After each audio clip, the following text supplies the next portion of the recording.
ഇന്ന് എന്ത് തോരൻ വെക്കുമെന്ന് ഇങ്ങനെ ഓർത്തിരുന്നപ്പോഴാണ് ഫ്രിഡ്ജിൽ അരമുറി ക്യാപ്സിക്കം ഇരിക്കുന്നുണ്ടത്. പെട്ടെന്ന് ഒരു സവാളയും ക്യാപ്സിക്കവും 3 പച്ചമുളകും ഒരിച്ചിരി മല്ലിയിലയും കൂടെ ഇങ്ങോട്ട് എടുത്തിട്ട് നമ്മുടെ ഇലക്ട്രിക് ചോപ്പറിലേക്ക് ഇട്ട് ഇതൊന്ന് അരിഞ്ഞിഞ്ഞെടുത്ത് കേട്ടോ കൂട്ടുകാരെ. അതിനുശേഷം നമ്മൾ എന്ത് ചെയ്തെന്നറിയാമോ, 3 മുട്ട പെട്ടെന്ന് തന്നെ ഇങ്ങനെ പൊട്ടിച്ചെടുത്തു.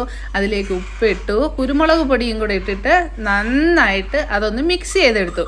നമ്മുടെ ഈ തോരൻ ഒരു മഞ്ഞ കളറാവാൻ വേണ്ടിയിട്ട് ഞാൻ ശകലം മഞ്ഞൾപ്പൊടിയും കൂടി ഇട്ടിട്ട് ഇത് നന്നായിട്ട് മിക്സ് ചെയ്തു. അതിനുശേഷം നമ്മൾ അരിഞ്ഞ് വെച്ചേക്കുന്ന ആ വെജിറ്റബിൾസ് എല്ലാം കൂടെ നമ്മുടെ മുട്ടയിലേക്ക് ചേർത്ത് വീണ്ടും നന്നായിട്ട് ഇളക്കി. അതിനുശേഷം ഒരു പാൻ ചൂടാക്കിയിട്ട് എരിവില്ലാത്ത ചില്ലി ഫ്ലെക്സ് ഒരു നുള്ളിട്ടു, കടുക് ഇട്ടിട്ടില്ല കേട്ടോ. അതിനുശേഷം നമ്മൾ യോജിപ്പിച്ച് വെച്ച് അതെല്ലാം ഈ എണ്ണയിലേക്ക് ഒഴിക്കുക. എന്നിട്ട് ഇങ്ങനെ ഇളക്കി കൊടുത്തുകൊണ്ടേ ഇരിക്കുക. നമ്മൾ സാധാരണ ഒരു മുട്ടത്തോരൻ വെക്കുന്ന പോലെയുള്ളൂ കേട്ടോ. കുട്ടികൾക്കെല്ലാം ഇത് വളരെ ഇഷ്ടപ്പെടും. അപ്പം ഇത് ഒരു നല്ല ഡ്രൈ ആയിട്ട് ഇങ്ങനെ നമുക്കത് കിട്ടും. ആ കുഴവഴപ്പെല്ലാം മാറി നല്ല ഡ്രൈ ആയിട്ട് ഒരു സൂപ്പർ തോരൻ റെഡിയാവും.